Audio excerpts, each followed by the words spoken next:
And ngayon nga po ay binigyan tayo no, ng task about discussing the Sola Scriptura. So isa po yan talaga sa mga mainit na question, no, argumento, at of course doktrina din na ginagamit ng mga kapatid natin sa ibayong pananampalataya. And I know not just only po no, sa in relation no, sa pananampalataya, no, in terms of religion, but also even in our workplace, no.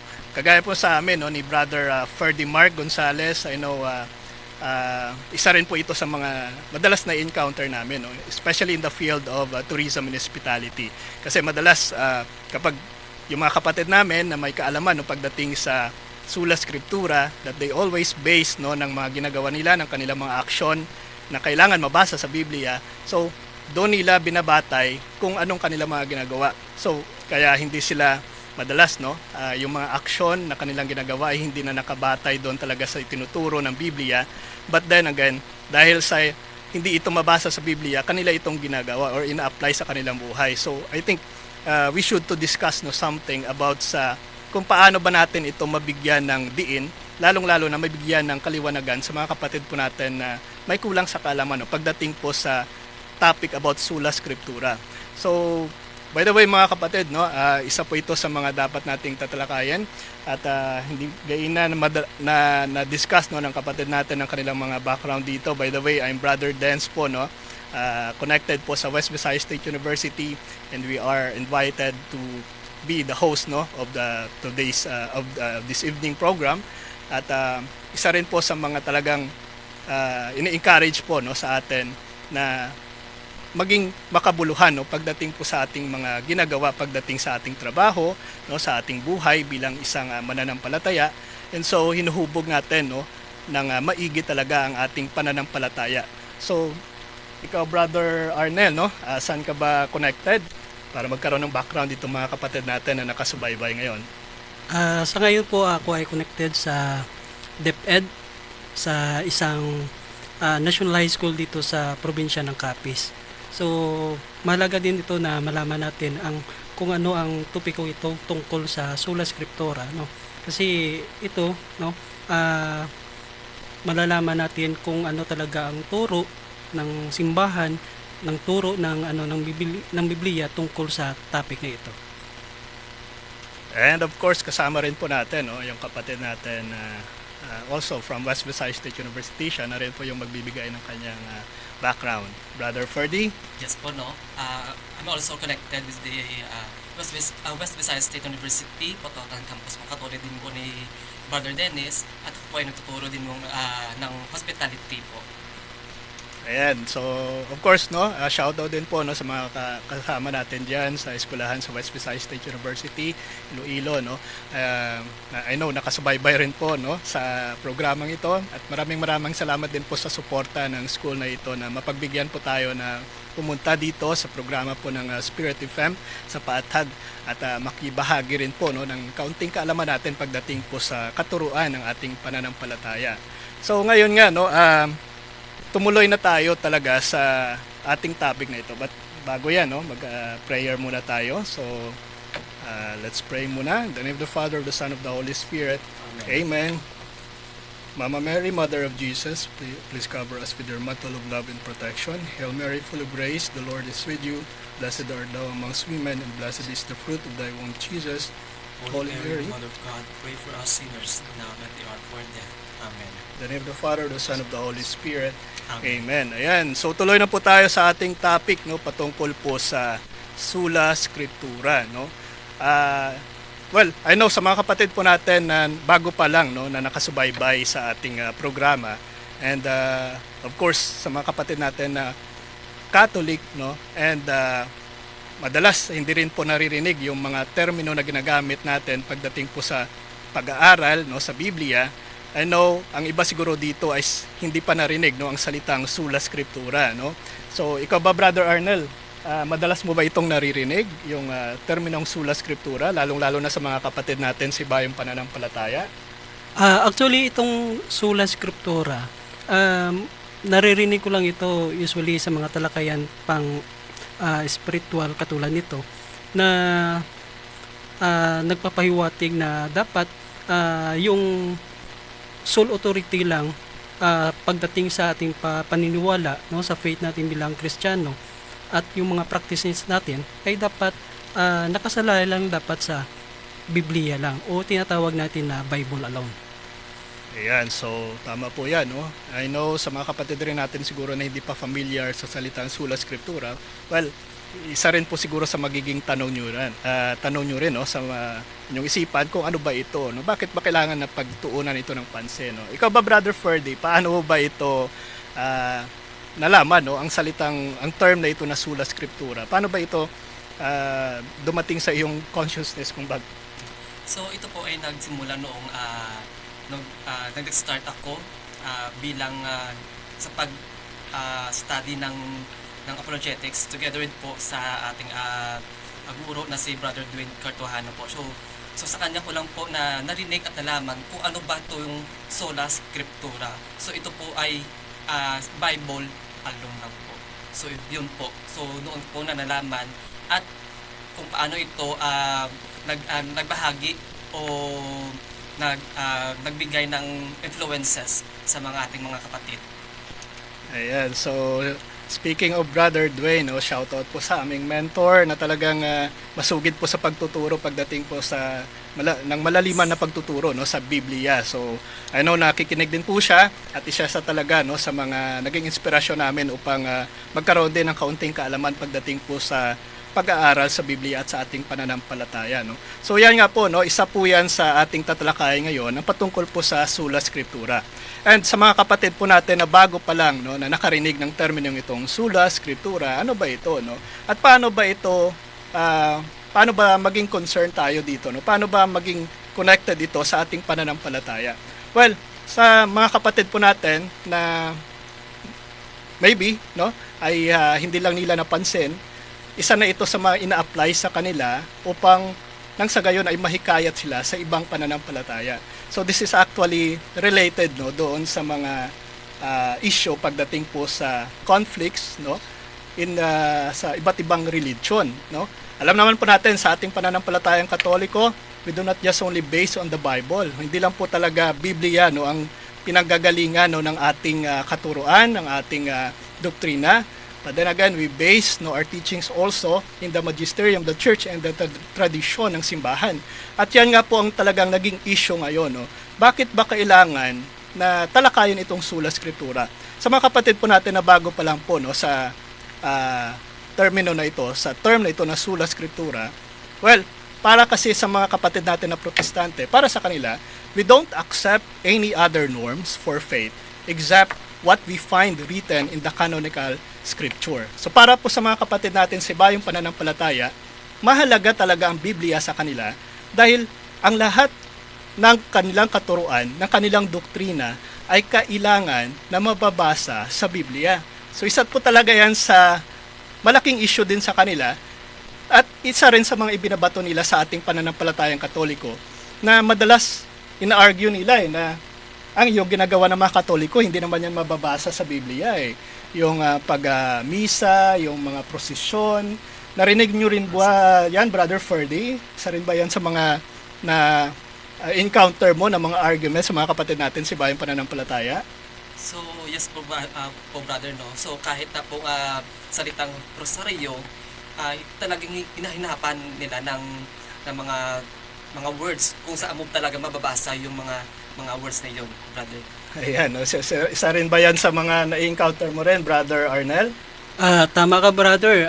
Actually, isa sa mga ginagamit nila, lalo pa yung mga anti-Trinitarian, ginagamit nila na yung salitang Trinity ay hindi mababasa sa Biblia, kaya hindi totoo daw na biblical yung Trinity. Pero meron naman mga ibang kapanalig natin sa ibang pananampalataya na agree no sa Trinity, lalo na sa mga Trinitarian no, sa mga born again at sa iba pang mga protestante. Ayan, doon na po tayo sa issue na sino ba talaga yung nagsasabi ng totoo? No? Sino ba talaga yung nagtuturo ng katotohanan pagdating sa katuruan ng Biblia? So, kung titingnan po natin, no, base rin po sa mga experiences ng mga kapatid natin dito, na iba-iba ang mga argumento pagdating sa pananampalataya at pagdating po no sa katuruan ng ating simbahan, sinasabi na tayo daw ang salungat sa itinuturo ng Biblia dahil hindi daw mabasa yung mga ginagawa natin sa Biblia at ang kanilang ginagawa ay yung totoo dahil mababasa naman sa Biblia. Alam niyo po no brothers, talagang big deal ito sa mga kapatid natin ang salitang sola scriptura. At sa mga kapatid natin na bago pa lang no sa term na ito na sola scriptura, importante po ito talaga sa mga kapatid natin sa ibayong pananampalataya dahil again, ang sola scriptura no ay isa sa mga doktrina nila upang i-justify na sila ang totoo. Okay? Isa po yan talaga sa mga strategy nila upang i-justify no, ang kanilang relihiyon ay talagang itinatag ng ating Panginoong Jesucristo or ang talagang tunay na relihiyon na nag-exist na no, simula pang nagsimula ang Kristyanismo. Well, kung i-conclude po natin, no, kung titingnan po natin, well, kung wala pala ang Biblia, siguradong wala din yung mga ibang sekta. Oh, Diba? tama ka, brother. Brother. Kung pagbabatayan lang nila no yung kanilang doktrina na sinasabing well mababasa sa Biblia ang kanilang mga ginagawa, mababasa ang kanilang sekta sa Biblia at magko-conclude na sila ang totoo, sila ang tunay dahil lang sa mabasa sa Biblia. So ibig sabihin pala, kung wala ang Biblia, wala ding mga solpot na sekta. 'Di ba? Tama ba yung Tama, ating brother. Tama. interpretation diyan, Brother Ferdy? Ano ba sa tingin mo, Brother Ferds? Tama yung brother, no? So, para sa kanila kasi, kung hindi mo mababasa sa Biblia, it doesn't exist para sa kanila. Okay. So, yun po, walang brother. katotohanan no Walang para sa kanila. katotohanan. Sa iyo ba, Brother Arnel, ano ba sa tingin mo? Actually, itong topic na ito medyo mahirap para sa iba na tanggapin. Yeah. No, kasi talagang nakafocus talaga sila sa kung ano talaga yung nakasulat sa Biblia, Yeah. no? At ito yung pinaka core doctrine Yes. ng mga protestante dahil kapag wala ito, wala din sila, sigurado yun. So isa talaga yan no, sa pag-justify nila no, ng kanilang reliyon. Alam niyo po, big deal ito sa kanila dahil again, no, sa mga kapatid natin, para hikayatin ka na umanib sa kanilang reliyon, madalas talagang inuuna nila ang pag-justify ng kanilang simbahan, sekta, ang pangalan ng kanilang sekta sa Biblia. Yung Iglesia Romana Katolika, hindi naman yan mababasa sa Biblia. Yan yung madalas na sinasabi ng mga kapatid natin. At yan po ang delikado sa katuruan ng Sola Scriptura. Kung bakit po kailangan na maging curious po tayo dito, kung bakit kailangan na maging concerned po tayo dito, mga kapatid natin, no, na nakasubaybay, Katoliko man o hindi, kung bakit na importante po ito na i-discuss, dahil napupunta na sa tinatawag natin na proof texting. Di ba? Yung mababasa lang sa Biblia, yung talagang katotohanan, yung mababasa lang sa Biblia, yung dapat na isabuhay ng isang tao. Well, kung titingnan natin, maraming mga nasulat sa Biblia or maraming hindi nasulat sa Biblia ang ginagawa rin naman ng mga tao, di ba? So, pagsakay sa jeep na sa Biblia ba? Wala din naman siguro, no? Yung pagkain mo ng pork chop sa Biblia ba 'yan? So, isa rin po 'yan no sa mga talagang illogical no pagdating sa pag-unawa ng mga kapatid natin. Hindi na nakabatay talaga sa kung anong itinuturo ng Biblia, no? So, bakit ba importante ito sa mga kapatid natin? Unahin na natin, no? Hindi po sa paninira no sa mga sekta na ito na i-mention po natin. Pero isa ito sa mga strategy nila. I know you are very familiar po sa mga sekta na ito, no, sa iba't ibang sekta na ito. No? Kagaya rin po no ng kagaya ng Iglesia ni Cristo na ibinabatay nila ang kanilang pangalan no sa Roma 16:16 na sinasabi na magbatian kayo bilang magkakapatid na nagmamahalan. Binabati kayo ng lahat ng mga iglesia ni Cristo. At para sa kanila, sila daw yung iglesia na sinasabi dyan sa Romans 16:16. Agree ka ba dyan, Brother Arnel? Sa akin hindi ako agree dahil kung mababasa natin dyan, yung nakasulat dyan, mga iglesia ni Cristo. Ayan. So, ibig sabihin, hindi lang isang iglesia, maraming iglesia. So, dapat iparegister nila na mga iglesia ni Cristo. Ayan.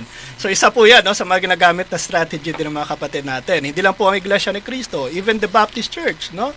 Kagaya po ng sinasabi in Acts chapter 2 verse 38, sinasabi dito, Peter replied, "Repent and be baptized, every one of you in the name of Jesus Christ for the forgiveness of your sins, and you will receive the gift of the Holy Spirit." So para po sa kanila, no, sila na yung tinutukoy ng salitang baptize, no, as a baptist, no. Ito daw yun yung tunay na iglesia na itinayo ng ating Panginoong Jesucristo by using the term baptist. So, yan yung ginagamit po ng mga kapatid natin para hikayatin din kayo, no, na umanib sa kanila. Not just only baptist, even the born again, no, isa rin po sa kanilang ginagamit ang John 3:3, no? Sinasabi dito, Jesus replied, "Very truly I tell you, no one can see the kingdom of God unless they are born again." Wow. Talagang very entitled yung mga kapatid natin, no, na yung mga nag-argue lang sa Catholic. Marami pong mga kilala ko na mga born again, na mga mabubuti rin at hindi naman umaatake sa simbahan. Pero yung kanilang yung mga ibang klase ng born again lang, na madalas inaatake yung simbahan at ginagamit ang verse na ito para patunayan ang kanilang sekta na sila talagang sinasabing iglesia na mababasa dyan sa Biblia. So, at hindi lang po yung born again, even the MCGI, no? Members of Church of God International. Isa po sa mga kanilang ginagamit ang 1 Corinthians chapter 1 verse 2, "To the Church of God in Corinth, to those sanctified in Christ Jesus and called to be His holy people, together with all those everywhere who call on the name of our Lord Jesus Christ, their Lord and ours." Sinasabi dito, the Church of God. Kung kaya ginagamit din nila ang pangalan na Church of God to justify ang kanila pong iglesia na talagang mababasa sa Biblia. At yan po ang delikado, no, sa katuruan ng Sola Scriptura.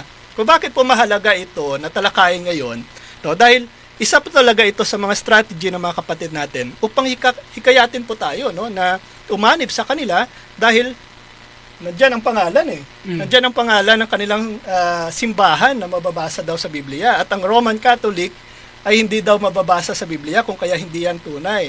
Well, may katotohanan po ba yan?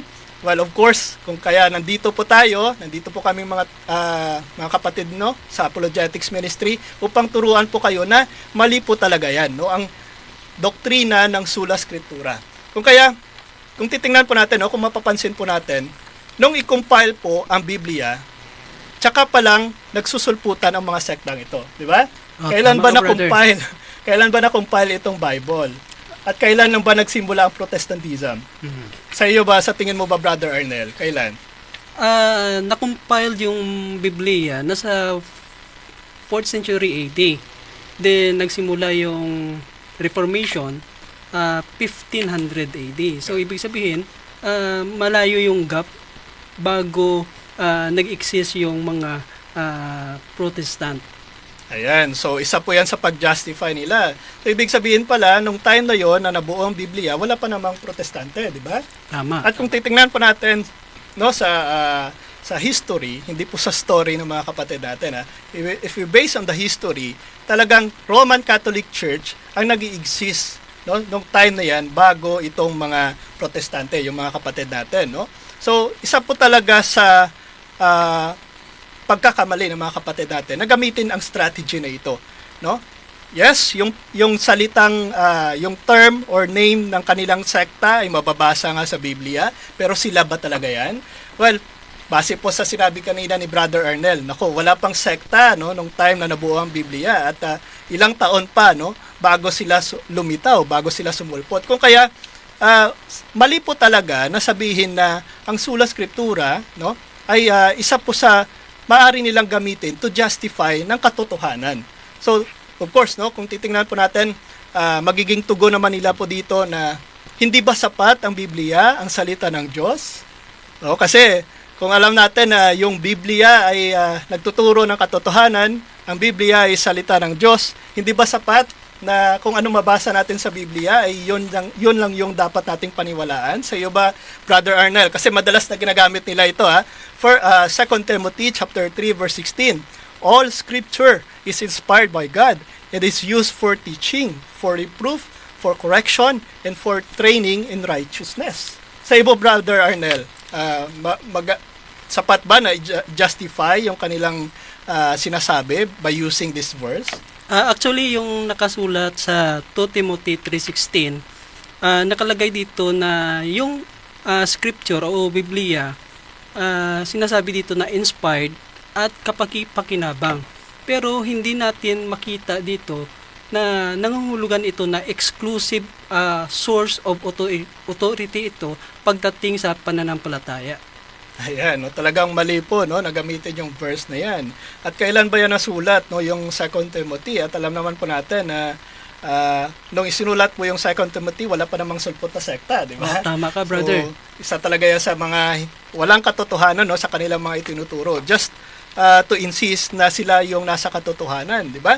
So, ayan po mga kapatid, no? I know na nabuksan na siguro yung inyong curiosity, no, pagdating po sa termino na sola scriptura, kung bakit kailangan natin ito pag-aralan. Pero ano ba itong sola scriptura, no? Madalas po natin ito kaninang sinasabi, pero ano ba ito ang doktrina ng sola scriptura?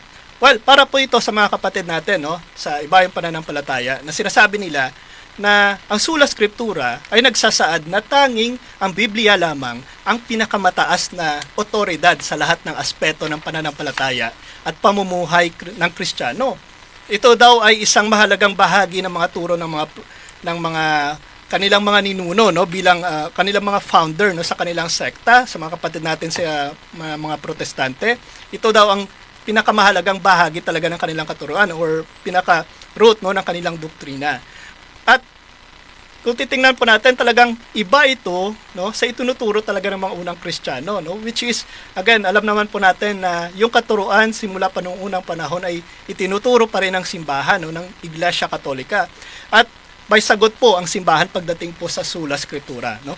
Alam naman po natin na para po sa simbahan, hindi lamang po Biblia ang may otoridad sa mga usapin po ng pananampalataya, no, kundi pati na rin po ang tradisyon, no, ng simbahan at ang magisterium, no? When we say magisterium po, narinig, I know yung iba sa inyo dito ay narinig na rin po yung term na yan, no, magisterium o ang teaching authority ng simbahan. So, magkakasalungat na po yan, no? Kasi kung sa mga kapatid natin sa ibayang pananampalataya ay yung Biblia, ang sole authority, no? Ang para sa simbahan naman, we have this magisterium, which is the authority of the church.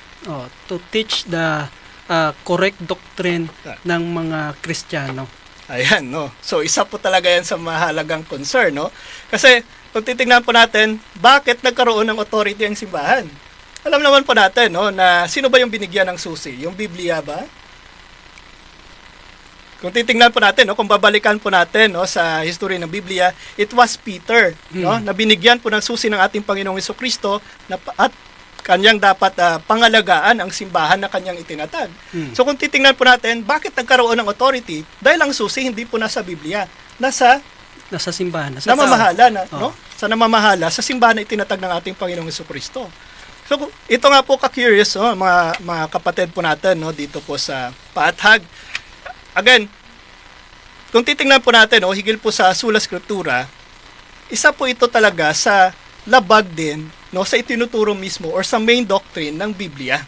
So, yung sinasabi nila na sola scriptura na dapat mabasa lamang sa Biblia at yan lamang dapat ang paniwalaan kung anong nasusulat sa Biblia, no, ay hindi rin naman po itinuturo ng Biblia, no. Mismo ang Biblia hindi po nagtuturo ng sola scriptura. So may ibang term sila na ginagamit sa sola scriptura, eh. May tinatawag rin po tayong Bible alone, no. Kung ano ang kanilang ginagawa, aksyon, paniniwala ay kailangan nababasa lamang sa Biblia. And even the Bible alone, no, mga kapatid na Ferdy, ay talagang fallacy. Dahil kung titingnan natin kung Bible alone, no, nasaan na si Kristo diyan? 'Di ba? Kung alam natin that Jesus is the way, the truth and life, 'di ba? Kung sasabihin nilang Bible alone lang, saan na si Kristo diyan? Okay, minsan may katuruan din sila Jesus alone, eh.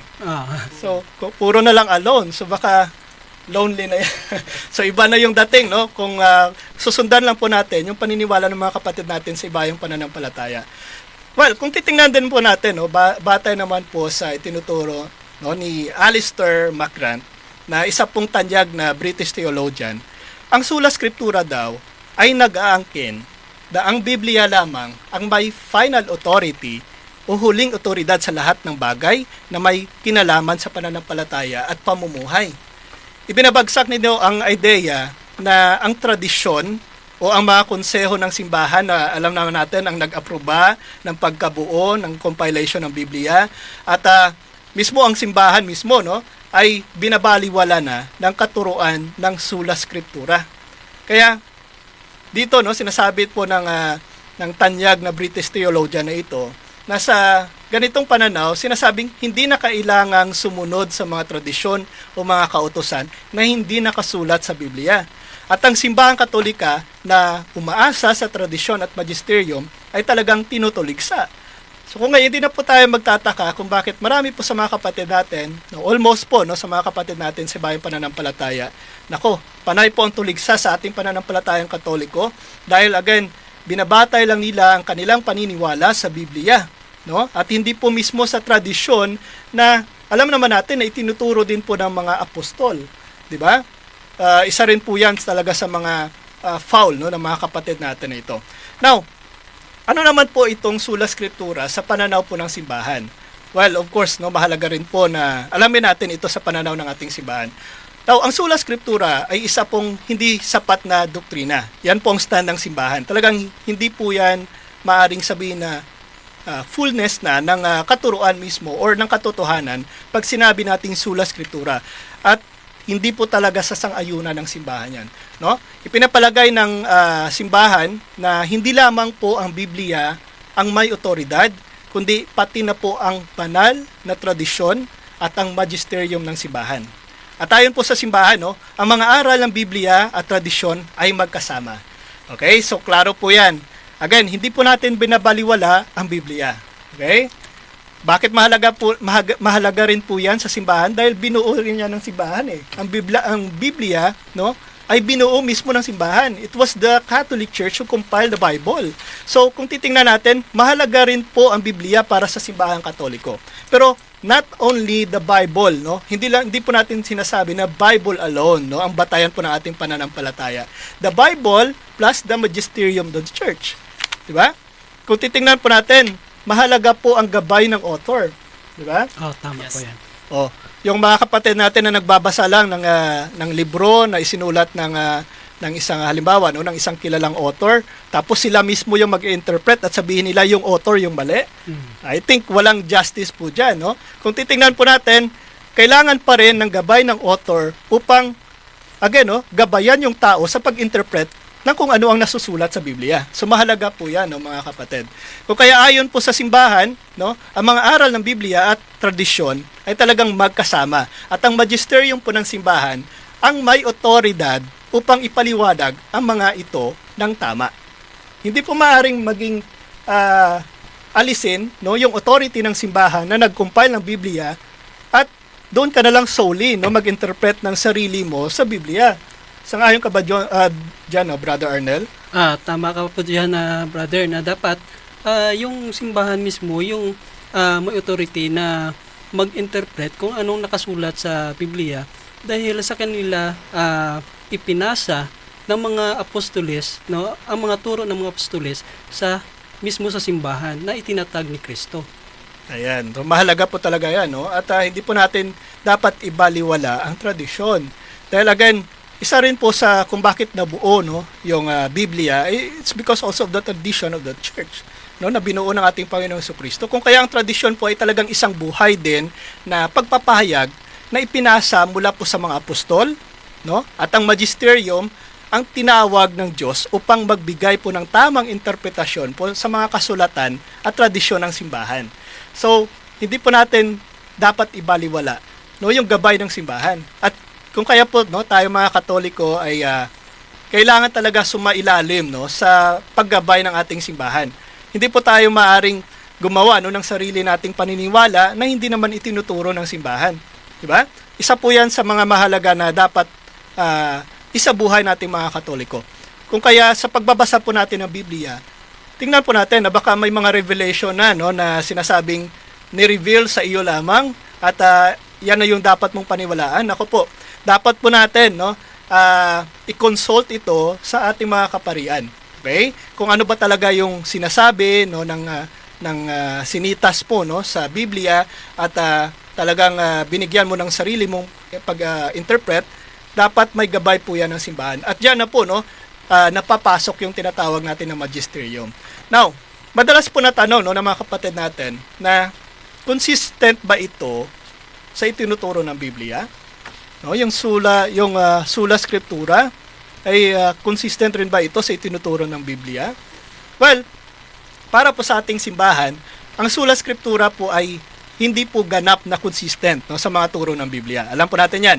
Sa katunayan po, no, ang Biblia mismo ay naglalaman po ng mga pahayag na nagpapakita po ng kahalagan ng tradisyon at mga turo po na hindi nakasulat sa Biblia. Ano pong halimbawa natin diyan, no? Sa 2 Thessalonians chapter 2 verse 15, sinasabi po dito ni San Pablo, no? Ito yung madalas na nilalaktawan, no, ng mga kapatid natin sa iba yung pananampalataya. Sinasabi po dito, kaya't mga kapatid, magsikap kayo na magpatuloy sa mga tradisyong itinuro namin sa inyo, maging sa salita o sa pamamagitan ng aming sulat. Yung sola scriptura, basahin mo man, no, from Genesis to Revelation, hindi mo mabasa yan. Pero itong tradisyon na mention yan sa Biblia. Kung bakit mahalaga ito sa simbahan, talagang may tradisyon na sinusunod kasi yung mga unang Kristiyano. At yan po ipinagpapatuloy ng ating simbahan ngayon. No? Dahil again, no, sa pasimula pa lang, Roman Catholic lang ang nag-i-exist at wala pong ibang sekta. Now, bakit hindi ito sinasangayunan ng mga kapatid natin? Dahil wala talaga silang tradisyon. Diba? So, kung bakit tradisyon at Biblia yung ginagamit ng simbahan, ng ating iglesia na batayan, no, sa ating pananampalataya, dahil tayo ay may tradisyon po na pinagbabatayan. Kung bakit sa mga kapatid natin sa iba yung pananampalataya ay Biblia lang, dahil wala silang tradisyon. Diba? Simple lang po yan. Lumitaw sila ng dahil po sa paglitaw lang ng Biblia. So kung kailan lumitaw yung Biblia, dyan pa lang po sila lumitaw. So, sino ngayon ang nagsasabi ng katotohanan? So kayo na rin po, no, ang makakapagbigay, no, ng conclusion diyan, ng conclusion, no, pagdating po sa ganyang mga usapin, no. So makikita po natin dito na ang tradisyon, no, bilang isang pinagkukunan po ng otoridad ay may mahalagang bahagi talaga sa pagtuturo ng pananampalataya. No, hindi po natin 'yan binabaliwala dito sa ating simbahan. Kung kaya hindi po ito binibigyan diin yung sinasabi nila na sola scriptura, na ang otoridad or ang may otoridad lamang ay yung Biblia. So, hindi po natin sinasangayunan yan. So, tungo po tayo, no, sa pangalawang argumento nila na madalas na sinasabi. Ito ba talaga, no, ay turo, no, ni Kristo? Sa yung sola scriptura ba itinuro ni Kristo? Sa iyo ba, Brother Ferdy? Sa iyong pagbabasa ng Biblia, nabasa mo na rin siguro, no, yung buo, yung Biblia. Itinuro ba ni Kristo yung sola scriptura? Sa totoo lang po, brother, no, never na itinuro ni Ginoong Hesukristo ang sola scriptura. So, never natin na mababasa yan sa Biblia po. Ayan, so maliwanag po yung mga kapatid, no? Never na itinuro po natin Panginoong Hesukristo yan, no? Kaya pa man, no, pagdating po sa katuruan ng sola scriptura, alam naman po natin na sinasabi rin ito sa Biblia, no? Matthew 16 verse 18 to 19. Ito pong sinabi ni Kristo kay Pedro. At ikaw ay magiging bato, at sa batong ito ay itatayo kong aking iglesia. At ang mga pintuan ng Hades ay hindi magtatagumpay laban dito. Ibibigay ko sa iyo ang mga susi ng kaharian ng langit, at anuman ang iyong itatali sa lupa ay itataling sa langit. At anuman ang iyong kakalagin sa lupa ay kakalagin sa langit. So, kung titingnan po natin dito, hindi po Biblia ang iniwan. Diba? Ano yung iniwan? Yung binigay kay San Pedro? Yung susi. Oh. Susi na ito yung susi ng authority sa kay Pedro, no? Na ibinigay mismo ni Kristo sa kanya. Ayan. So, kung titingnan po natin, no, kapatid, hindi pala yung Biblia yung sole authority. No? It was the key, no, given to Peter para mamahala sa simbahan, at yung simbahan mismo na itinayo ng ating Panginoong Jesucristo na mababasa po dito sa Matthew 16 verse 18 ay siya pong magbibigay, no, ng interpretasyon pagdating po sa mga binabasa natin sa Biblia. Kung kaya mahalaga talaga ang papel ng simbahan. Hindi po tayo maaring mag-conclude ng ating mga binabasa sa Biblia, no, ng sarili na lang or sa ating sarili lamang, at walang gabay ng simbahan. Kung titingnan po natin, dapat may intervention po dito ng simbahan. Kung kaya ang otoridad po na ibinigay ni Kristo kay Pedro, no, at sa kanya pong mga kahalili, ay talagang nagpapakita po, no, ng papel ng simbahan sa pagpapalaganap at pag-ingat, no, ng mga turo ni Kristo na hindi lamang po nakasalalay sa Biblia, kundi pati po sa tradisyon at sa magisterium. Napakahalaga po yan na malaman ng mga kapatid natin, no? Kung bakit madalas nilang inatake ang simbahan. Dahil again, alam naman natin kung sino yung nasa katotohanan, no? At upang maging katotohanan yung kanilang paniniwala, kailangan nilang sirain. Okay? At yung kawawa po dito yung mga kapatid natin na may kulang, no? Or kulang yung kaalaman pagdating po sa ating pananampalatayang Katoliko. At mabilis na lamang po nahihikayat, no, ng mga kapatid natin sa bayang pananampalataya. So dapat po tayong maging vigilante, no, pagdating po sa mga ganitong usapin. Now, tungo po tayo sa pangatlong tanong, no. Ito ba ay tinuturo ng mga apostoles sa mga unang Kristiyano? Yung sola scriptura ba, Brother Ferdy, ay itinuro ng mga apostoles sa mga unang Kristiyano? So, kung ito po ay hindi tinuro ni Ginoong Hesukristo, well, of course, hindi rin ito tinuturo ng mga apostoles. Ayan. So, yun lang po. So hindi naman po maaaring gumawa-gawa ng sariling turo yung mga apostol natin, no, na hindi tinuro ng ating Panginoong Hesukristo. Ayan, so malinaw po 'yan, no. Na ang mga apostol po ay malinaw po na talagang nagtuturo lamang ng mahalagang papel ng tradisyon, no, sa pagpapalaganap ng pananampalataya at hindi po ng sola scriptura. So talagang hindi po sinasangyunan niya kahit mismo ng mga apostol at ng mga unang Kristiyano.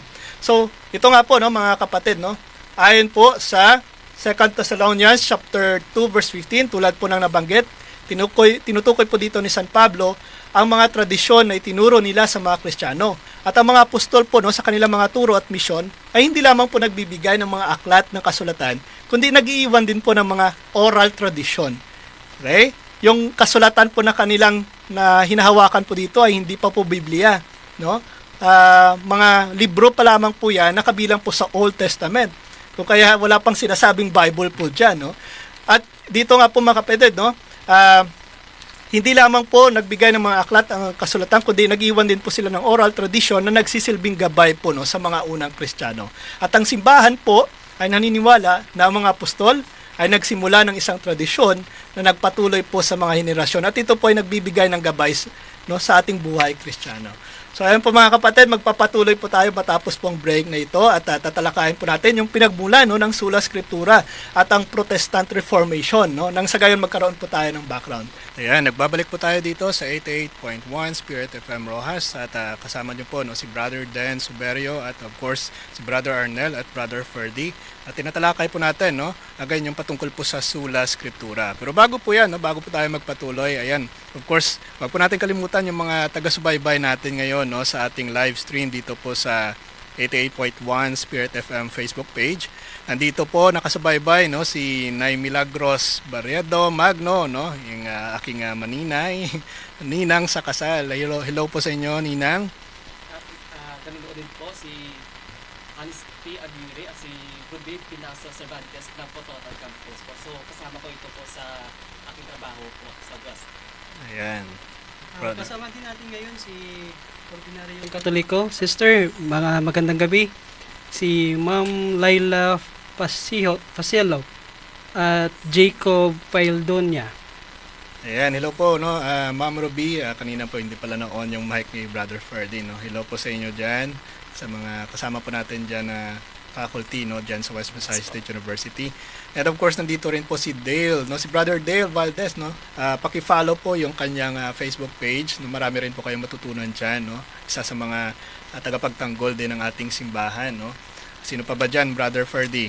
So nandito rin po si Carl Jane Bourbon, okay, from Tigbao, Zamboanga del Sur, at saka si Irene Macario po. So good day po. Ayan. Kasama din natin ngayon si Sunny Bogs Panaga Matias, Bobby Catalan, Brother Mario Piñalosa. Brother, magandang gabi. Ayan, At Ninong. again si Ordinaryong Katoliko. Sister, mayong gabi. Magandang gabi sa inyo lahat na nanonood ngayon. Ayan, nandito rin si Brother Cleofe, no? Sabi niya dito, gandang gabi, our church need Bible, no, meal for our soul at maging alagad. Yung nakakasakay sa traditional church ay pag isahin tayo sa isang katawan ng kordero. Ayan, hello po sa inyo dyan, no? Si Sister Becky, good evening po, no? Sister Bondang, hello po sa inyo. Sister Chani Maria, no? Good evening po, watching from Iloilo. Padayon Team Paathag, ayan, maraming salamat po, no? Sister Mary Ann De Lomos, sino pa ba dyan, Brother Ferdy? Si N. Tingnarim at si Brother Peter Villanueva po. Brother, Good evening Sister, po. ayan, hello po sa inyo, Sister Pinas Ram, no? Sabi niya dito, si Brother Arnel yan, kasama ni Brother Curious. Ayan, hello po sa inyo. Ayan, maraming salamat po sa inyong pagsubaybay, no, sa ating live ngayong gabi, sa ating programa dito sa Paathag, no? At magpapatuloy na po tayo, no, sa ating topic patungkol po sa Sola Scriptura. And again, no, sinasabi nga po natin na hindi po sinasang-ayunan ng simbahan yung Sola Scriptura. Pero para sa mga kapatid po natin, no, paano ba ito nagsimula, no? Lalong-lalo na po sa mga wala pang idea pagdating po sa topic natin na Sola Scriptura, no? Paano ba nagsimula yung Sola Scriptura at ang Protestant Reformation, no? At bakit magkaugnay pong dalawang ito, no? So kung titingnan po natin, no, mga brothers and sisters, ang Sola Scriptura po ay nagsimula na sa Protestant Reformation noong ika-16th century, no, sa pangunguna po ni Martin Luther. Ayan, sikat po yan, no? Isa rin po yang pare, no, ng Simbahang Katolika na nasobrahan po ng katilanuhan at hiwalay, no, sa simbahan, at yan sinimula na ang Reformation. So sabi niya dito, ito daw ay bilang tugon, no, sa mga isyu ng simbahan na tulad ng mga kasanayan na sabi niya nagbebenta ng mga indulgences, no, at mga maling pagkakaintindi sa otoridad ng simbahan. So ito nga po mga kapatid, no, sinasabi niya dito sa kanyang libro, no, sa kanyang isinulat na the Smalcald Articles, at yung Bondage of the Will, ay ipinapakita niya dito ang kanyang pagtutol, no, sa mga otoridad ng simbahan, particularly sa tradisyon at sa mga desisyon ng mga konseho ng simbahan. At yan nga po, no, mga kapatid, kung nagkakaroon na ng pagtutol, no, sa mga ginagawa ng simbahan, at alam naman po natin na yung simbahan, yung katawan ng ating Panginoong Jesucristo, tinatag ng ating Panginoong Jesucristo, kung nagkakaroon na ng pagtutol ang isang tao, naku po, nagkakaroon na rin po, no, ng paghihiwalay doon sa katawan mismo ng ating Panginoong Jesucristo. Kung kaya hindi na po tayo magtataka na sa isinagawa na ito na Reformation ni Martin Luther ay talagang nag-create na, no, ng mga iba't ibang paniniwala. So kung titingnan nga po natin, hindi lang po yung binuo ni Martin Luther na simbahan ang lumitaw, no? Simula sa kanya, marami nang nag-ugat, no, dahil din sa hindi pagkakasundo sa kanilang mga itinuturo. At ito rin po, no, si John Calvin, isa rin po ito, no, sa mga pangunahing figure pagdating po sa Reformation, na kung saan isinusulong niya din ang ideya ng Sola Scriptura, no, sa kanyang mga akda, no, na Institutes of the Christian Religion, no, 1559, at ito rin si Westminster Confession of Faith, no, ang 1646, na isa rin to sa mga mahalagang dokumento para sa mga Presbyterian at Reformed churches, na kung saan ipinapahayag din nila ang prinsipyo ng Sola Scriptura bilang isang sentral, no, na aral sa kanilang pananampalataya. So yan po ay nag-create na ngayon ng pagkakawatak-watak, di ba? Yan po ang nagiging resulta kung hinahayaan po natin ang ating sarili na mag-interpret ng Biblia at walang gabay mismo ng simbahan. Diba? Kung titingnan po natin sa mga kapatid natin sa ibayang pananampalataya, yes, there is Baptist Church, pero may iba't ibang sekta po yan, no? Hindi lang po iisang simbahan. Kung titingnan natin, nagkasangay-sangay na. Yes, there is born again, pero nagkasangay-sangay na rin. Yes, there is Iglesia ni Cristo, pero kung titingnan natin, nagkaroon din sila ng conflict, eh. Diba? May iba't ibang kulay na yung simbahan nila na that indicates ng kanilang pagkakaiba-iba din ng paniniwala, no? So isa rin po yan talaga sa resulta ng Sola Scriptura. Kung nagkakaroon na po tayo, no, ng pagtutol, no, sa itinuturo ng simbahan at tinutuon lamang natin doon sa nasusulat sa Biblia, na alam naman po natin wala po tayong enough na foundation pagdating po sa pananampalataya sa talagang iniwan na turo ng ating Panginoong Jesucristo, iniwan na salita ng ating Panginoon, ay nagkakaroon talaga tayo ng ibang konklusyon pagdating po sa mga ibinabasa natin sa Biblia. Kung kaya ito po ay tinatalakay natin ngayon, nang sa gayon po ay magkaroon po tayo, no, ng enlightenment na itong doktrina na Sola Scriptura, na po ay magdudulot lamang po ng kapahamakan sa mga kapatid natin na naniniwala at nag-a-apply po ng ganitong katuruan.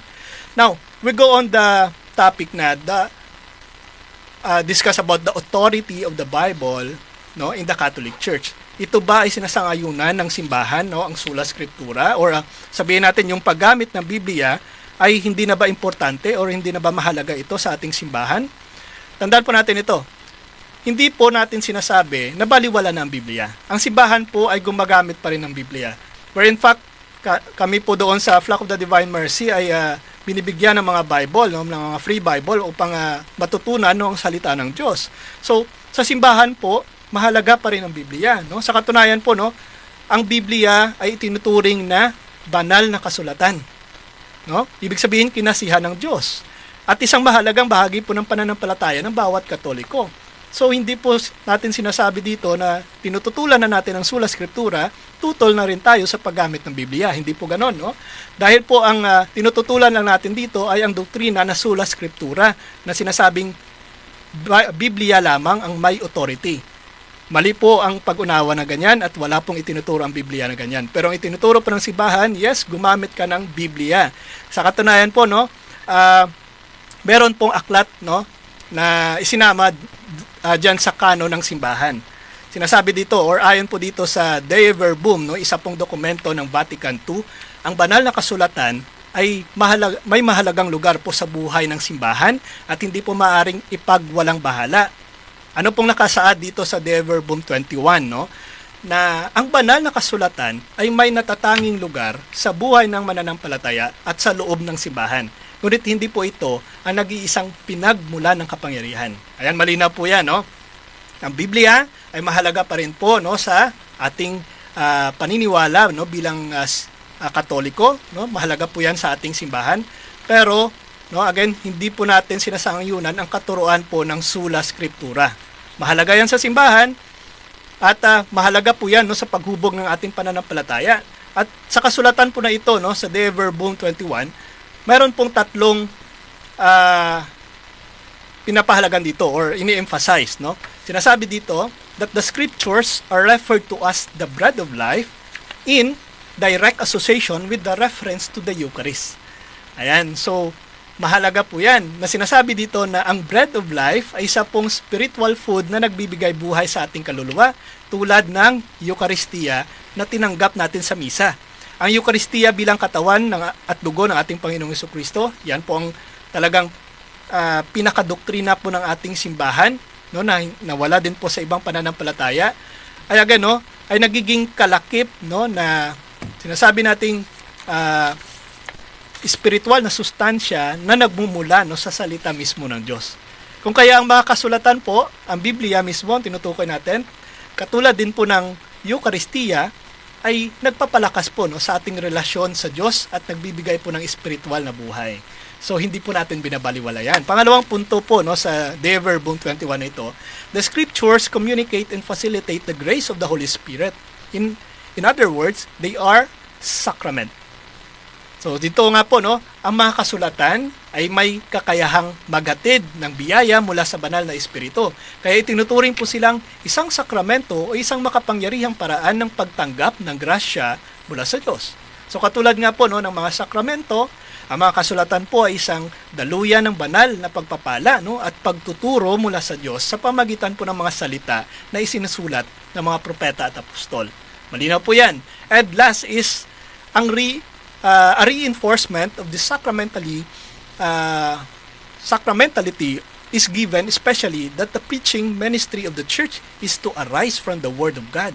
So ito nga po sinasabi dito, ipinapalakas, no, ng idea na ito, no, ng sacramentality ng mga kasulatan, ang katotohanan, ang lahat ng pangangaral at gawain ng iglesia ay dapat magmula sa salita ng Diyos. At ang mga pangaral po na turo ng iglesia ay hindi po dapat lumihis mula sa mga prinsipyo at katuruan ng mga kasulatan. Kaya't ito po ang pundasyon ng lahat ng ministeryo at pangangaral ng iglesia. Ayan, kagaya po ng sinasabi ng mga kapatid natin, no, na sinasabi nila yung ayaw ng mga Katoliko yung doktrina na sola scriptura kasi yung kanilang mga katuruan ay wala namang basihan sa Biblia. Ayan, so yan po ay batay po sa kanilang mababaw na pag-unawa sa binabasa sa Biblia. Kung titingnan po natin, lahat po ng ginagawa natin sa simbahan ay may batayan po sa Biblia. Yun nga lang, ang kanila pong mga taktika na proof texting, Nako po, yan pong nagpapahamak sa kanila kasi sinasabi nila na kapag hindi mabasa sa Biblia ay hindi na dapat paniwalaan. Tandaan po natin, lahat po ng katuruan ng ating simbahan ay may batayan sa Biblia. Okay? Mababasa po yan sa Biblia at sinusuportahan po yan ng Biblia. And even, no, yung mga doktrina mismo ng simbahan ay hindi po ginawa upang tutulan ang nasusulat sa Biblia. It is always supported by the Bible. Kung titingnan po natin, by the Word of God. Kung nagkakaroon lamang ng malaliman na pag-unawa, na pag-aaral yung mga kapatid natin sa ibayang pananampalataya. Kung kaya hindi na rin po nakapagtataka, Brother Arnel, Brother Ferdy, na marami na ngayon sa mga kapatid natin sa ibayang pananampalataya ang bumabalik na sa simbahan. No? Kagaya na lamang po ni sikat na ito ngayon sa Facebook ni Brother Jared, no? Na isang talagang magiting na debatidor ng MCGI, no? At of course naging member din siya ng Iglesia ni Cristo. Nang dahil sa kanilang debate patungkol sa kay Maria, no, the Mary as Mother of God at ang True Church, no, na kanilang debate, naku po, nabuksan ang kanyang isipan. At ngayon po, isa na siyang magiting na debatidor ng ating simbahan, tagapagtanggol ng simbahan. Bumalik siya sa ating simbahan nang dahil sa kanyang pag-aaral, no, ng malalimang pag-aaral sa ating pananampalataya. So, kung ganito rin po ang approach ng mga kapatid natin at hindi lang bumatay doon sa Sola Scriptura, nako po, magkakaroon din po ng miracle. Kagaya nga ni Brother Jared, no, na sinasabi niya kung nagkakaroon siya ng mga debate, no, ng mga encounter, na ginagamitan siya ng taktika na Sola Scriptura. Anong kanyang sinasabi? Nako, wag niyong gamitin sa akin yan, nanggaling na ako dyan. So, yan po kanyang sinasabi. Alam na alam niya na ang taktika ng mga kapatid natin sa bayang pananampalataya na ginagamit upang, again, i-convert yung tao para bumalik sa simbahan, no, bumalik sa, kanila ma-convert sa kanilang sekta. Pero ito nga po, no, talagang kapag ang Diyos, no, ang gumagawa na ng paraan, nagkakaroon na ng miracle. So, yan po mga kapatid, no. Now, tungo naman po tayo, no, sa tanong na itinuturo ba ng Biblia ang Sola Scriptura, no? Ito po ay sasagutin, no, ng kapatid natin na si Brother Arnel. Ano ba, Brother Arnel, sa tingin mo? Bigyan natin kasagutan ng katanungan na yan, no. So, itinuturo ba ng Biblia ang Sola Scriptura? So, ang sagot natin dyan ay hindi. So, ang doktrina ng Sola Scriptura, nagkiklaim na ang Bible alone is the sole infallible rule of faith and practice. Pero kung titingnan natin ang ebidensya ng Biblia at ang mga komentary ng mga Bible scholar, makikita natin mismo na ang Biblia ay hindi nagtuturo ng doktrinang ito. Wala ni isang bersikulo sa Biblia na nagsasabi ng kasulatan lang o Bible alone. Yes, tama po yan. So, ginagamit ng mga kapatid natin sa ibang pananampalataya ang 2 Timothy 3:16 to 17. Ayun. No? Kung mababasa natin, all scripture is breathed out by God and profitable for teaching, for reproof, for correction, and for training in righteousness, that the man of God may be complete, equipped for every good work. So, ginagamit nila ito bilang ebidensya na ito daw ang ebidensya ng Sola Scriptura. Pero kung titingnan natin, no, wala namang sinasabi sapat na ang kasulatan sa verse na ito.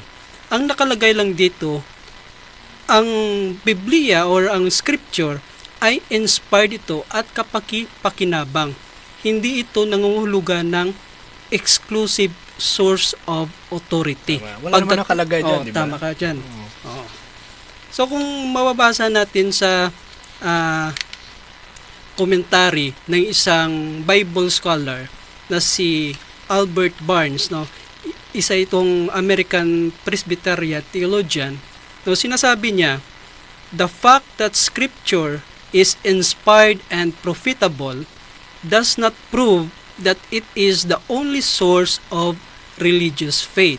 So, ibig sabihin, no, even though ang Biblia or scripture is inspired, no, hindi ibig sabihin na ito ay source, no, ng religious truth o yung mga paniniwala natin sa bilang isang Kristiyano. Ayan, ano ba yan? Mga Katoliko ba yan? Yung ginamit mo na referensya, Brother Arnel? Actually, bro, ito si Albert Barnes, no, isang American Presbyterian, no, Ayan. theologian. Ayan, so baka sabihin nila na nako bias yan, no, katolikong aklat yan. So kita po natin na hindi po ito katoliko, no, at kahit hindi katoliko, mga kapatid natin si Bayang Pananampalataya din ay sumasang-ayon, no, na walang katotohanan yung sola scriptura, di ba? Kung sa atin pa, may otoridad ang kasulatan, pero hindi ito nagtuturo ng sola scriptura. So, ang Biblia nag-uutos na dapat tayong manatili sa tradisyon. So, kung totoo talaga ang sola scriptura, dapat kinukondina mismo ng Biblia ang tradisyon na itinuturo sa pamagitan ng salita. Tama. Pero sa halip, mismo ang Biblia ang nag-uutos sa mga believers, no, sa mananampalataya, na dapat tayo manatili at sumunod sa apostolic tradition. That's right. So mababasa nga natin dito sa 2 Thessalonians 2:15, "Stand firm and hold to the traditions we pass on to you, whether by word of mouth or by letter." Ayun. So ito ay patunay na ang Kristyanismo ay hindi lang nakasalalay sa kasulatan, kundi pati na rin sa tradisyon na iniwan mismo ng mga apostoles, brother. Tama, di ba? Dalawa dito ang iniwan eh. Tradition by means of words, Oh, word of no? God. And by by letter. You see? So, sinasabi dito, of course, mahalaga pa rin ang Biblia, pero mahalaga rin yung tradition mismo, oral tradition na iniwan mismo ng mga apostol. At ayan ang isinasabuhay ng simbahan, di ba? Okay. So, dito sa 1 Corinthians chapter 11 verse 2 ay itong nasulat. "I praise you for holding the tradition just as I pass them on to you." So, ito ay nagpapakita na may mga tradisyon na iniwan ang apostoles na dapat ipagpatuloy ng mga Kristiyano. Pinupuri ni San Pablo ang mga Kristiyano sa Corinto dahil nanatili silang tapat sa mga tradisyong itinuro sa kanila. So ipinapakita lang dito na may malaking papel ang tradisyon sa buhay ng mga Kristiyano. That's right. Tama po yan, no? Kung kaya hindi po ito ginigive up ng simbahan kasi talagang ang iniwanan, no, ng tradisyon na ito ay yung simbahan. So, isa rin po sa mga batayan na kung tunay ang isang iglesia ay kung may tradisyon na sinusunod. Diba? Sige po. Marami pa, may dagdag pa ba, Brother Arnel? Ayan. Babasahin natin ang isang Bible commentary, no? Galing mismo ito sa commentary ni John Calvin tungkol dito sa 2 Thessalonians 2:15, no? So, ang sabi dito, "Paul does not mean human inventions, but divine teaching, whether written or spoken, showing that oral tradition had authority in the early church." So, sa atin pa, no, ang mga bersikulo na ginamit natin dito ay kumukontra mismo sa sola scriptura kasi pinapakita mismo na may otoridad din ang oral tradition katulad sa kasulatan, brother. Ini-emphasize din dito, no, na nagpapakita ng oral tradition ay may authority sa unang iglesia. Kasi kung titingnan natin, wala pa namang Biblia na nag-exist, no? Before nabuo yung Biblia, kung titingnan natin, oral tradition pa lamang yung sinusunod ng mga Tama, ng mga apostol at ng mga unang Kristiyano. Kung kaya ini-emphasize dito na yes, mahalaga din po yung Biblia, pero napaka-importante yung oral tradition na ipinapasa-pasa ng mga apostol. So, para sa pagtapos ng sagot natin sa tanong na ito, no, ibigay ko yung huling verse natin dito, na 1 Timothy 3:15. "The Church of the Living God, the pillar and foundation of truth." So, kung totoo ang sola scriptura, dapat mismo ang kasulatan ang nagsasabi na ang Biblia ang ultimate authority. Pero sa halip, mismo ang Biblia ang nagsasabi na ang simbahan ang may ganitong papel, no? So, ang simbahan mismo ang itinayo ng buhay na Diyos, hindi lang basta ng isang organisasyon na gawa ng tao. So, dito klaro na ang simbahan mismo ang nagpapanatili at nagsisilbing haligi at pundasyon ng katotohanan. So hindi sinasabi dito na ang Biblia ang pundasyon ng katotohanan, kundi ang simbahan na itinatag ni Kristo at ng kanyang mga apostoles. Ayun. So talaga napakahalaga no na talakayan ang ganitong bagay no. So dito rin nagpapakita na mas nauna yung simbahan kaysa sa Biblia, di ba? So kung kaya nagkakaroon tayo ng emphasis no pagdating sa pagtukoy kung sino ba talaga ang may authority, well of course it is the church dahil sa simbahan ibinigay yung susi, di ba? So ito rin no si Brother Rigom Yona no nag-comment siya dito, sinasabi niya, we cannot limit the wisdom of God and his intellect just within the Bible alone. Based on John 21:25, Jesus' works, even all the world will not have rooms for all the books to have been written. Ayan, mabuhay kayo, Apologetics Brothers. Ayan, maraming salamat no Brother Rigom sa pag-share no ng iyong insights pagdating po sa ating usapin ngayong gabi. Ayan, so sanay na tugunan po no yung tanong kung pagdating no sa Sola Scriptura no.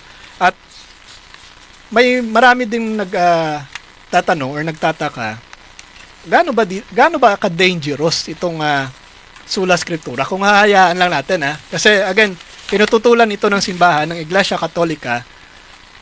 Bakit gano'n na lamang no ang pag-i-insist kumbaga no ang pagtutol ng simbahan pagdating sa katuruan na ito ng Sola Scriptura no, aside sa hindi natin ito doktrina ito ng mga kapatid natin sa ibang pananampalataya no, gaano ba ito kadelikado no? Brother Ferdy, siguro makakapagbigay ka ng sagot dyan. Okay. So, ito po yung mga kadalasang sinasabi ng mga kapatid natin no, sa ibang sekta o sa ibang pananampalataya na yung tinuturo naman o ang tinuturo naman namin galing naman sa Biblia. So, paano ito naging mali o paano na ito naging delikado? So, tandaan po natin na ang doktrina ng Sola Scriptura at ang kanyang panganib ng pagkakaroon ng walang sentral na otoridad po. So, ang doktrina ng Sola Scriptura o kasulatan lamang ay nag-aangkin na ang Biblia lamang ang pinakamataas na otoridad sa lahat ng bagay na may kinalaman sa pananampalataya at pamumuhay ng Kristiyano. Yan yung tinututulan ng simbahan no, to say that the Bible has the sole authority no. Sige. So, ayon po sa mga nagtataguyod ng doktrinang ito, ang bawat individual ay may karapatan at may kalayaan na mag-interpret ng Biblia batay sa kanilang sariling pagkaunawa po. So, sa kabila ng mga magandang layunin ng ating ng doktrina ito ay itinuturo ng simbahang Katolika na ang Sola Scriptura ay napaka-delikado at ito ay maaring magdulot ng negatibong epekto sa ating mga kapatid po. So, lalo na sa mga pagkakaroon ng walang sentral na otoridad sa pagtuturo ng pananampalataya po.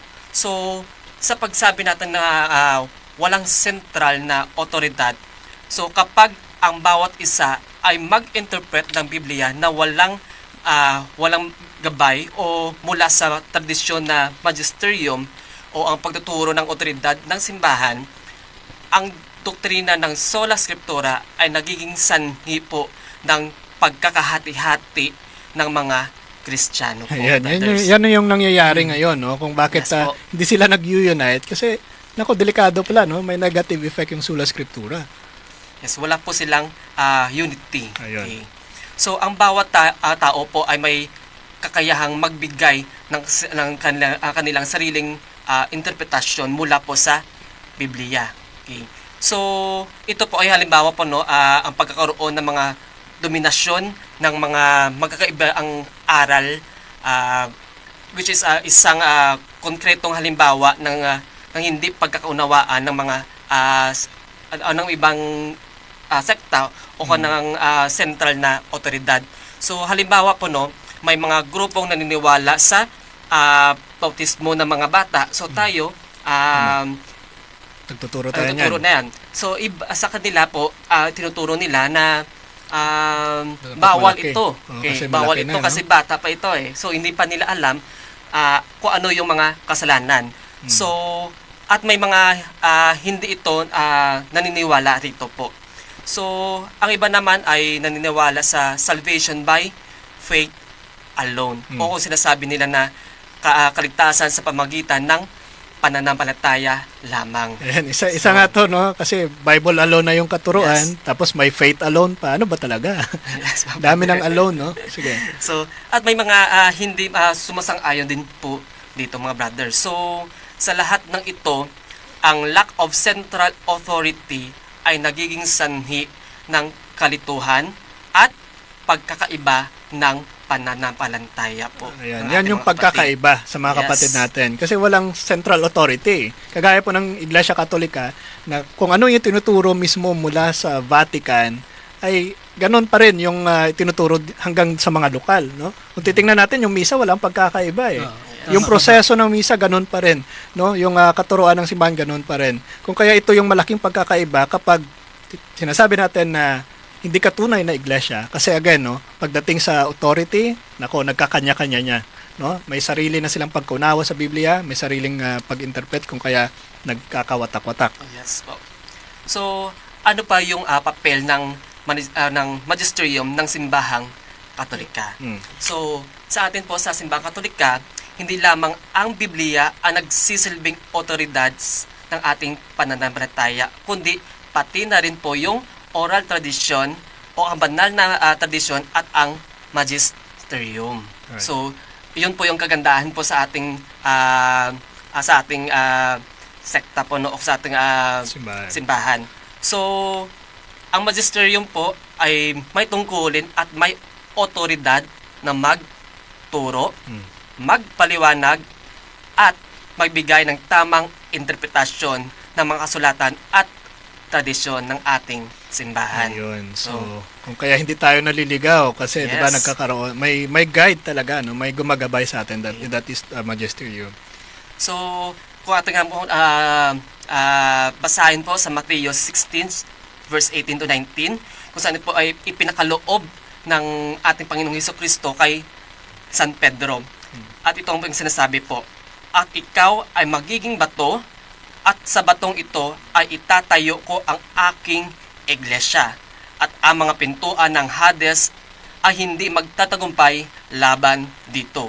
Ibibigay ko sa iyo ang mga susi ng kaharian ng langit, at anuman ang iyong itali sa lupa ay italing sa langit, at anuman ang iyong kalagin sa lupa ay kakalagin sa langit.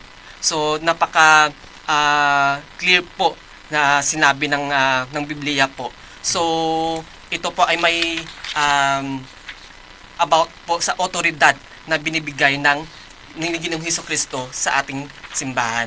Yan yun ang galing yung magisterium. Kung Yes. bakit may katuruan yung Katoliko ng magisterium kasi ito na no, ito yung patunay, Matthew 16 verse 18, no? Talagang matitrace up natin yung authority na yan based on history, no, hindi po sa story na talagang Katoliko ang tinutukoy diyan. Dahil ang Katoliko ay nag-exist na nung time na sinabi, no? Or again nagsimula yung Kristyanismo. So that is in Matthew 16 verse 18. Yes po. So, ang ating kasulatan at ang tradisyon, tandaan po natin, ito ay magkasama po. So, ayon po sa ating simbahang Katolika, hindi lamang ang Biblia ang batayan ng ating pananampalataya, kundi pati na rin po ang ating mga oral tradisyon. So, na ipinasa ng mga apostol mula pa sa unang Kristiyano. Kung ating nga babasahin po no, brother no, sa ikadalawang Thessalonica chapter 2 verse 15.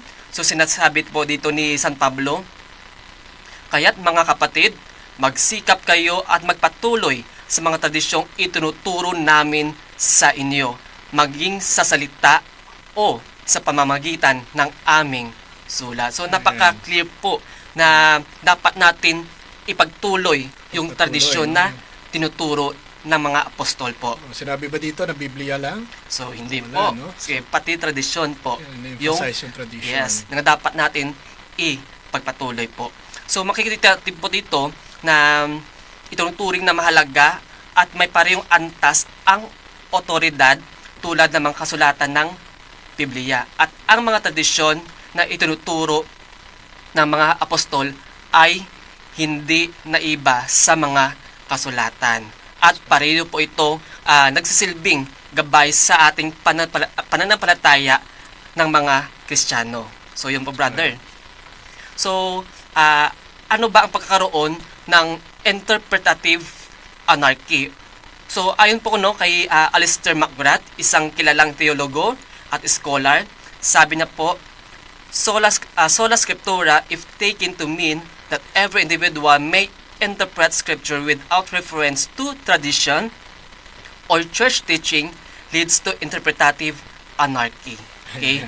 So, ang ibig sabihin ng payag ni McGrath po ay kapag ang bawat isa ay mag-interpret ng Biblia na walang gabay mula sa tradisyon at magisterium ng ating simbahan, magkakaroon ito ng interpretative anarchy o kaguluhan sa Nagkakagulo na. pag-interpretasyon po. So, yun po yung ibig sabihin ng interpretative anarchy. So, Ayan, magkakagulo Bible po. scholar na yan, yung nagsabi, Yes. na kapag sinasabi natin na nag-interpret lamang tayo ng Biblia na walang gabay sa tradisyon, nako po, napakadelikado, magkakagulo. Kung kaya, nagkakagulo yung mga kapatid natin, nagkakaiba-iba na ng pananaw at nagkakaroon na ng ibang branch.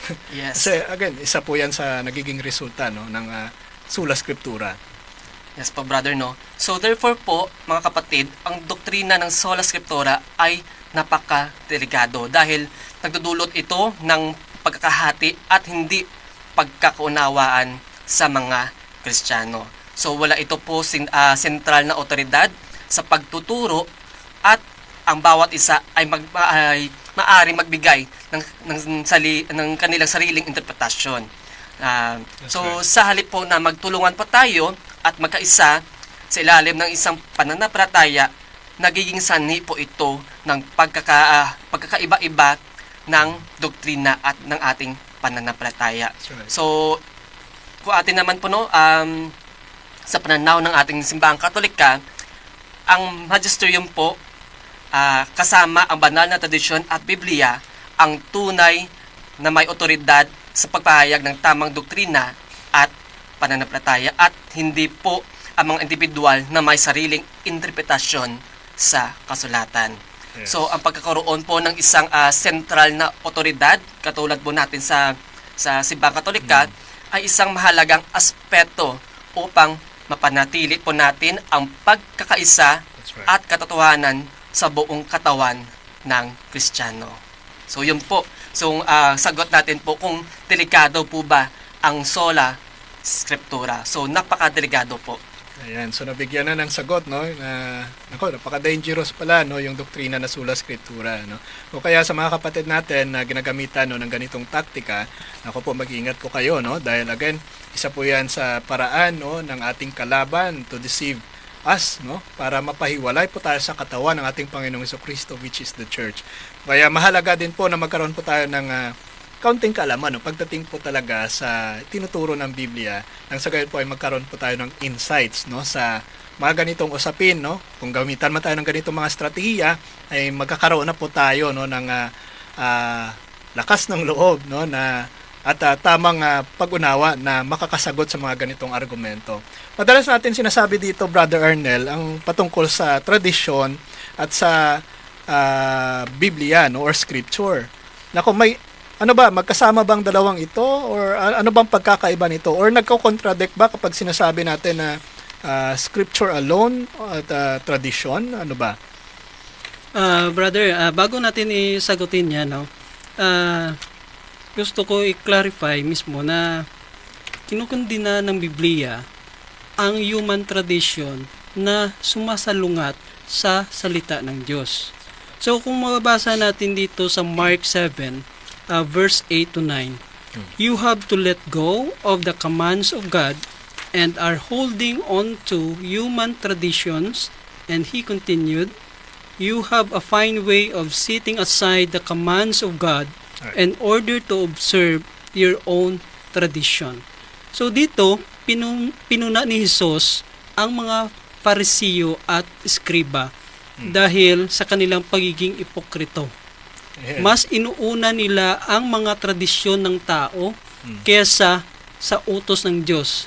So ang Mark 7 verse 8 to 9 hindi laban sa lahat na tradisyon, Right. kundi sa mga tradisyong imbento lang Ng tao. ng mga tao na sumasalungat o pumapalit sa salita ng Diyos. Ayan, so may pagkakaiba pala yung tradisyon na sinasabi nating sacred tradition na sinusunod ng simbahan at ng human tradition. Oh, tama ka, brother. Okay, di ba? Madalas po, no, para magkaroon po tayo ng idea, no, when we say human tradition, kagaya po ng ating pinaniniwalaan ng mga superstitious beliefs, di ba? Gawa-gawa lang po yan ng tao, pero sinusunod natin, no? Marami po tayong mga pamahiin na pinaniniwalaan na hindi naman itinuturo ng Biblia o ng simbahan, ngunit sinusunod ng tao. Sige, Brother Arnel.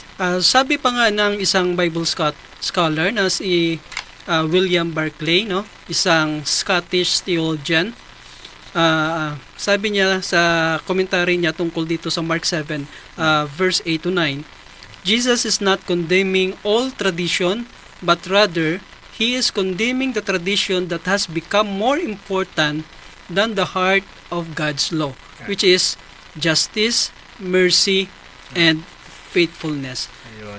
So dapat din natin tandaan na merong, sabi nga ni Brother Dennis, no, merong pagkakaiba yung sacred tradition at yung human tradition. That's right. So pag sinabi nga natin na human tradition, ito yung tradisyon na gawa lang ng tao, Ayun. no?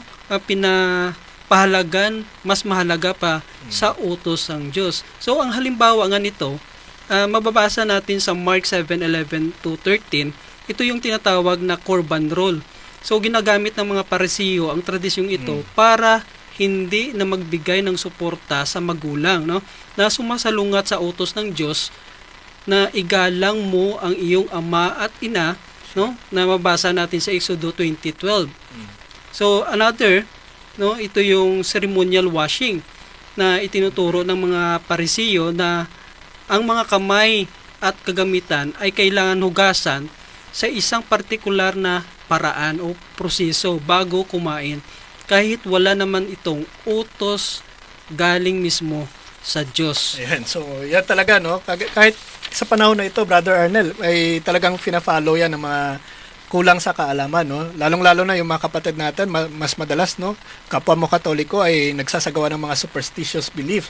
Kagaya din yan ng mga Fariseo na sinaway ng ating Panginoong Jesucristo kasi ibang tradisyon ang kanilang sinusunod, no? At hindi yung sacred tradition na itinuturo mismo ng ating Panginoong Jesucristo. Ano bang nalalaman mo ng mga halimbawa na sinusunod natin ngayon na hindi naman part ng sacred tradition?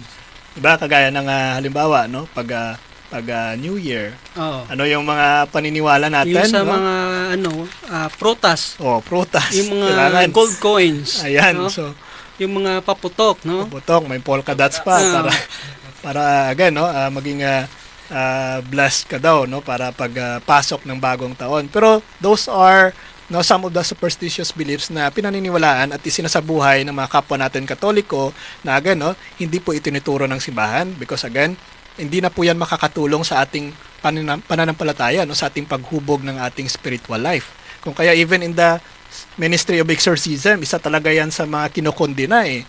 Kung kaya inaatake tayo ng dyablo nang dahil sa hinayaan din natin ang dyablo na pumasok sa ating buhay by applying those superstitious beliefs. Isa yan sa mga openings, no, sa ating buhay. Kagaya rin ng paalala sa atin ni Saint Peter, di ba? 1 Peter chapter 5 verse 8, the devil is prowling around like a roaring lion seeking for someone to devour. May babala, no, si San Pedro na ang dyablo na umaligid lamang sa ating paligid at nag-aantay ng pagkakataon na sakmalin tayo. Kung kaya sa ating pagsasabuhay ng kagaya ng kinokondena ng ating Panginoong Jesucristo na bawal itong mga human tradition kapag isinasagawa natin itong mga Katoliko, no? Nako po, nagkakaroon tayo ng doorway sa ating kalaban na atakihin tayo. Sige po, Brother Arnel. So, yung apostolic tradition naman, ito yung mga turo mismo ng mga apostoles sa mga unang Kristiyano. At mga turo of course naman ni Jesus na ipinasa mismo sa simbahan sa pamagitan ng Espiritu Santo. Right. So ang mga halimbawa ng mga apostolic tradition na sinasabi natin, ito halimbawa number 1, no, yung pagbuo ng Biblia. So hindi isinulat ng mga apostol yung table of contents ng Biblia kung ano yung aklat na dapat mailagay doon sa tinatawag nating Biblia at ginagamit natin ngayon, no? Kundi yung tradisyon mismo ng simbahan ang pumili at nag-decide kung ano yung dapat ilagay ng mga aklat at tinatawag na inspired words of God. Tama. Malaking papel talaga, no? Malaking papel talaga ang ginawa ng ating simbahan, no? Kung kaya't nagkaroon tayo ng Biblia nang dahil din po sa simbahan, no? At nabuo ang Biblia, it's because also of the tradition of the church. So, another example nga dito, ito yung Trinity, no? So, yung salitang Trinity, hindi naman natin mababasa sa Biblia mismo, no? Pero ito ay isang bahagi ng apostolic tradition na nagmula pa sa aral ng mga apostol, no? Yung tungkol sa Diyos Ama, Anak at Espiritu Santo. Pero kung totoo talaga yung sola scriptura, so dapat hindi natin dapat paniniwalaan itong doktrina ng Trinity, no? Kahit ang word na Trinity ay hindi nakasulat sa Biblia. Tama. Kung susundin natin yung doktrina ng mga kapatid natin na sola scriptura, nako hindi sila maniniwala sa Trinity. Oo. Pero yung kahulugan ng Trinity mababasa sa Biblia, di ba? God the Oo. Father, Son, and the Holy Spirit. So malinaw po 'yan. So talagang invalid, no? Yung sundin natin yung sola scriptura. So kung mababasa nga natin dito sa Colossians 2:8, see to it that no one takes you captive through the hollow and deceptive philosophy which depends on human tradition. So dito sinasabi ni Pablo ang mga Kristiyano sa Kolosa na dapat mag-ingat laban sa hollow and deceptive philosophy, mga aral na nakabatay sa human tradition at hindi sa katotohanan ni Kristo. So ito ay tumutuligsa sa mga turo ng simbahan, hindi ito tumutuligsa sa mga turo ng simbahan, kundi sa mga imbentong tradisyon na lumilihis sa tunay na katotohanan. Ayan, ako ang kalaban mo naman dyan, Brother Arnel, yung mga talagang mga elders, no? Kumbaga, nako, madalas kasi itinuro na yan ng mga kanunuan namin ng mga kaluluhan no Bakit nyo tinututulan, no? Kagaya ng mga superstitious beliefs. Nako, isa yan sa mga kinukundina ng ating Panginoong Jesucristo. Mas matanda pa rin yung Biblia kaysa sa mga kanunuan ninyo. Tama. So, dapat natin sundin. Okay. Sabi pa nga sa isang biblical commentary, no, the Expositor Greek Testament, Paul concern is with traditions that arise from human speculation rather than apostolic teaching. Such tradition obscure the gospel simplicity and power. So ibig sabihin, no, yung tinutukoy dito na na tradisyon ay hindi tumutukoy sa tradisyon ng simbahang Katoliko, kundi sa human tradisyon na sumasalungat sa salita ng Diyos. Gawa-gawa lang ng tao, no? Oo. Minsan tayo pa yung gumagawa ng nilalagyan pa natin ng ibang kahulugan yung ibanghelyo, no? Mas pinapabigat pa natin yung katuruan ng ibanghelyo dahil sa ating pagdagdag, no, sa mga paniniwalang pantao, no, at hindi pang Diyos, no? So isa po yan talaga sa mga negative effect niya. So to end this answer, no, basahin natin ang commentary ni John Calvin, no, sa kanyang sinulat. Paul does not refer to human inventions but to doctrine received from Christ. The church is commanded to adhere to apostolic tradition, whether written or spoken. So galing mismo ito sa kay John Calvin, which is one of the proponent ng sola scriptura. That's right. No? So yan, no, mga kapatid, nakita po natin talaga yung pagkakaiba, no, ng tradition, no, at saka ng Biblia, no, at hindi po ito again nagko-contradict, no. Parating magkasama po ito. But then again, we have discussed also yung pagkakaiba ng sacred tradition at ng human tradition na kinukundina, no, ng ating Panginoong Jesucristo sa mga ebanghelyo, no. So madalas din na tanong, Brother Arnel, no, Brother Ferdy, ang ginagamit na mga kapatid natin, no, si Bayang Pananampalataya, to justify the sola scriptura is itong 2 Timothy chapter 3:16, verse 16 to 17, no? Na sinasabi nila, biblical yung sola scriptura kasi yan yung mababasa natin sa Biblia din mismo na sinabi ng ating ni San Pablo no sa kay Timoteo. Sinasabi niya dito na lahat ng kasulatan ay hininga mula sa Diyos at kapaki-pakinabang para sa pagtuturo, sa pagpuna, sa pagwawasto, at sa pagsasanay sa katwiran upang ang tao ng Diyos ay maging ganap na may kagamitan para sa bawat mabuting gawa. Ayan. So, ito ba talaga ay sumusuporta no, sa doktrina ng sola scriptura? No, yung sinasabi nila that all scriptures, ito na daw ay tumutukoy na ang lahat ng kasulatan no ay ginamit no ay mismong binuo ng Diyos upang gamitin mismo ng may otoridad or upang magturo sa atin ng may otoridad batay mismo sa kanyang iniwan na katuruan. Now, tingnan po natin Sinasabi dito na lahat ng kasulatan ay hininga mula sa Diyos. Yan yung madalas na phrase na ginagamit nila na ang lahat ng kasulatan ay mismo talagang kinanonize kumbaga or inspired. Pero kung titingnan natin nung time na ginawa itong 2 Timothy chapter 3:16 wala pa namang New Testament. Tama. Diba? Ano yung nag-i-exist na mga kasulatan? Mga Old Testament pa lang. So ibig sabihin, dapat pala yung sola scriptura ay nandun lamang sa Old Testament. No? At hindi dapat gamitin ng mga kapatid natin sa Bayang Pananampalataya itong New Testament kasi again, this is not yet part no, ng tinatawag natin na Bible. Nung sinabi ito, yung 2 Timothy chapter 3:16 na all scriptures are inspired. Diba? Tandaan po natin ito, no? Ang lahat ng kasulatan ay ipinakilala no, bilang inspirado or inspired mula mismo sa Diyos. Hindi po natin tinututulan yan, no?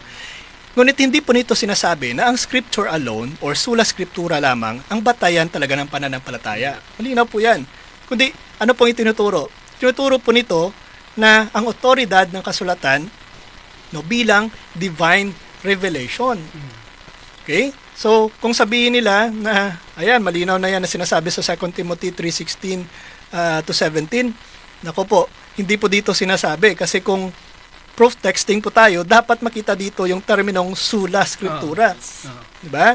Now, sunod dito, sinasabi na kapaki-pakinabang para sa pagtuturo, sa pagpuna, sa pagwawasto, at sa pagsasanay sa katwiran.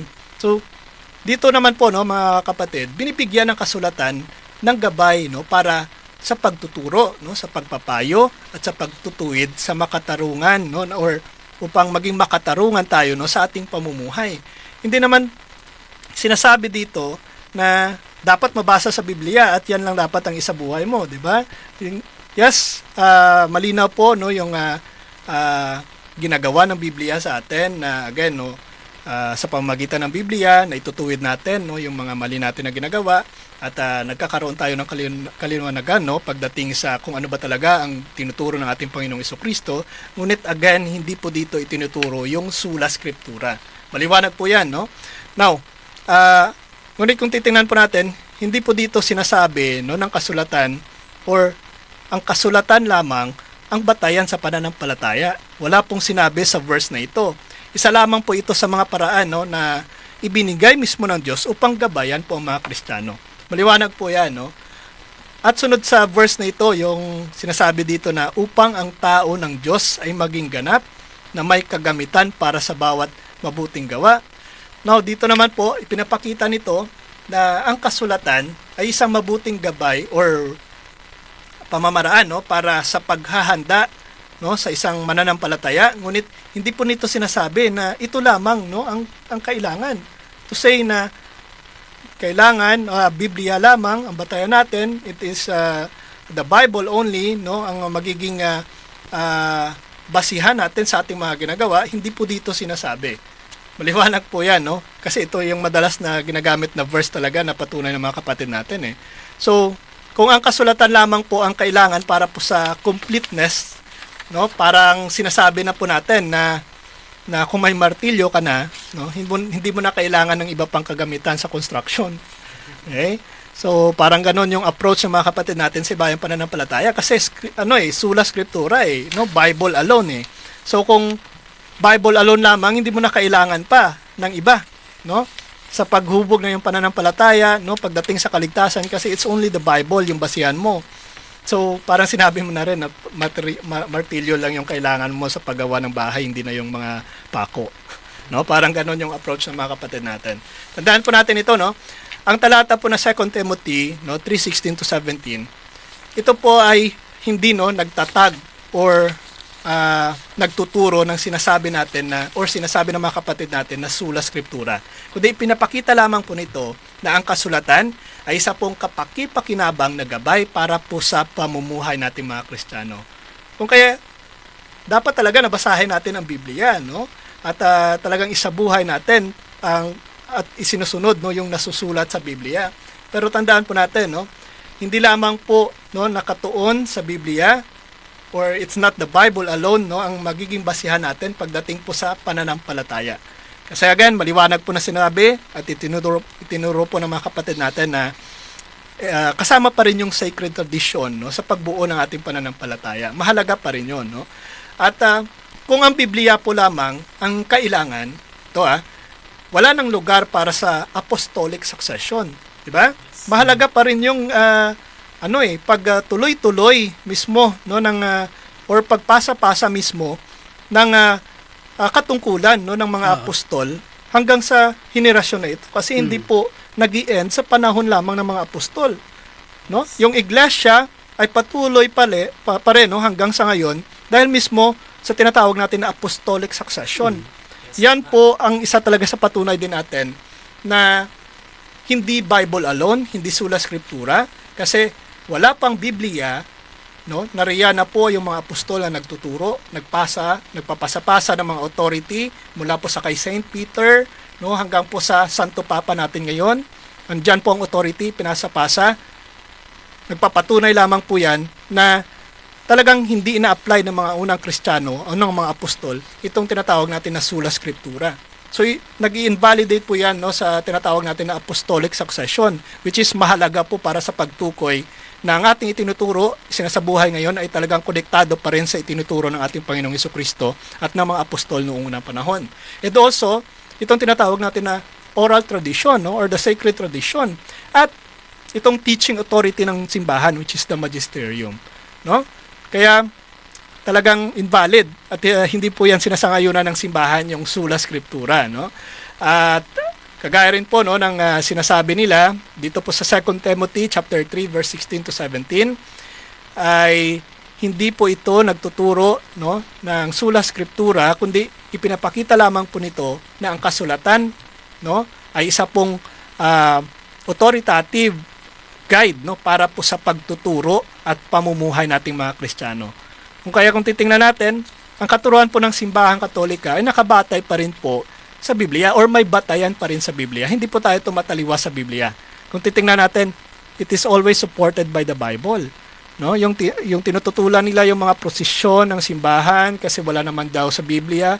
Naku po, maraming ganap sa Biblia na nagprosesyon sila, di ba? Nung time ni Josue, kung titingnan natin, isa rin yan sa mga patunay na ginagawa rin ng mga tao ng Diyos noong unang panahon. Kung titingnan lang natin, ang kahulugan, makikita natin yan sa Biblia. Pero if we do it word for word, proof texting, kagaya ng mga estilo ng mga kapatid natin sa bayang pananampalataya, naku po, invalid at hindi mo talaga malalaman ang katotohanan sa ganyang pamamaraan. Diba? Ito po kagaya po ng sinasabi dito ni John Hills, no, sa kanyang sulat, no? John Hills Exposition 1763, hindi sinasabi ng apostol na tanging kasulatan, kundi na ang kasulatan ay kapaki-pakinabang. Kailangan din ang ibang mga paraan ng pagtuturo tulad ng ministeryo ng salita at ang paggabay ng simbahan. Ayan, ini-emphasize talaga na kailangan may guide ng simbahan, no, pagdating sa mga ganitong katuroan. Kung kaya mga kapatid, no, mismo kahit hindi mga Katoliko, no, at mismo mga Bible scholar na rin ang nagpapatunay na invalid yung katuroan na yan na sola scriptura, no. At hindi po yan maaring gamitin natin, no, nating mga Kristiyano na sumusunod talaga sa ating Panginoong Jesucristo ang sola scriptura. Kasi hindi naman yan itinuro na ating Panginoong Jesucristo at hindi naman yan isinasabuhay, no, ng mga apostol. Now, titingnan po natin, no, kilala po ni Pablo ang ibang pinagmulan po ng otoridad. Diba? Hindi lang po kagaya ng tinuturo ng mga kapatid natin sa ibang pananampalataya na ang Bible lamang ang may ang sole authority. Kung titingnan po natin, no, kung ang kasulatan lang ang kailangan or sola scriptura, dapat po si Pablo hindi na po nagbigay pa ng iba pang otoridad, no, sa pagtuturo or sa pagpapanatili ng doktrina. Di ba? Ngunit kung sa kanya po mga isinulat, kung titingnan po natin, malinaw na may dalawa pang pinagmulan po ng katotohanan. Tingnan po natin ito, ang sagrado, no, or the sacred tradition at ang simbahan. Ano pong patunay natin dito? Kagaya po ng sinasabi dito, no, in 2 Thessalonians chapter 2 verse 15, sinasabi dito, magtatag at manatili sa mga tradisyon na ipinasa namin sa inyo, alinman sa pamamagitan ng salita o sa pamamagitan ng liham. Ayan. So dito po, no, hindi lang po si San Pablo nag-iwan po ng kasulatan na sabihin ng mga kapatid natin, ang iniwan ng mga apostol ay kasulatan, no? Kaya mahalaga ang Biblia at ang Biblia lamang ang may otoridad. Kung titingnan po natin dito, sinasabi din dito na nagpasalig din siya ng tinatawag natin na oral tradition. No? Kung ang Biblia lang ang batayan, hindi na po siya dapat nagsabi na kailangan din ingatan, no, ang hindi nasusulat sa tradisyon, di ba? O kung titingnan po natin, talagang napakalayo sa isinasabuhay mismo ng mga apostol noon. At isa pa po dito yung sinasabi sa 1 Timothy chapter 3 verse 15 na ang iglesia ng buhay na Diyos ang haligi at saligan ng katotohanan. So dito nga po mga kapatid, hindi po sinabi dito na ang Biblia, no, ang haligi at saligan ng katotohanan. Ano ang haligi at saligan ng katotohanan? It is the church. Kung kaya, yung titingnan natin, tama po, no, ang itinuturo ng simbahan na may magisterium, no, dahil itinuturo mismo dito ni San Pablo na it is always the church, no, the pillar and foundation of the truth, di ba? So kaya talagang maling-mali po, no, na isabuhay or paniwalaan ang katuruan na Bible alone, kasi mismo po, no, si San Pablo, ang mga apostol, and even ang ating Panginoong Jesucristo ay wala pong tinuturo, no, patungkol po sa sola scriptura. So ito nga po mga kapatid, no, isa po yan sa mga tinalakay natin ngayon at hopefully po, no, nakapagbigay po ito sa inyo ng kaalaman at nakapagdagdag po, no, ng insights, no, sa inyo pong pag-aaral patungkol po sa ating pananampalataya and of course, no, sa doktrina ng mga kapatid natin na sola scriptura. Ay sana po ay nakapagbigay po ito sa inyo, no, ng dagdag kaalaman at isabuhay po natin kung ano po ang ating natutunan at itinuturo po ng ating Panginoong Jesucristo. Meron po ba kayong final say, no, Brother Arnel, sa mga kapatid natin? Isa lang yung hinihiling ko na suportahan natin yung programang ito, ang Pahatag at yung station na ito, 88.1 Spirit FM Rojas, no? So dahil dito nakapagbigay tayo ng mga salita ng Diyos, no? Pati na rin sa mga katuruan ng simbahan tungkol sa ating paniniwalang Kristyanismo. Okay, so ikaw rin po, Brother Ferdy. Yes po, no. Bago po tayo magtapos po, no, sabi po dito ng ating brother na si Brother Mario Pinalosa. So isa po din po siya host dito po sa Spirit FM. Sabi niya po, malaking tulong rin ang pag-aaral sa tradisyon para mas lalo pa natin maunawaan ang mga nababasa natin sa Biblia. Katulad na lamang ng mababasa natin sa 1 Peter chapter 5 verse 13 na si Pedro ay gumagamit ng word na Babylon as a code word for Rome. So ito po yung comment ni Brother Mario po.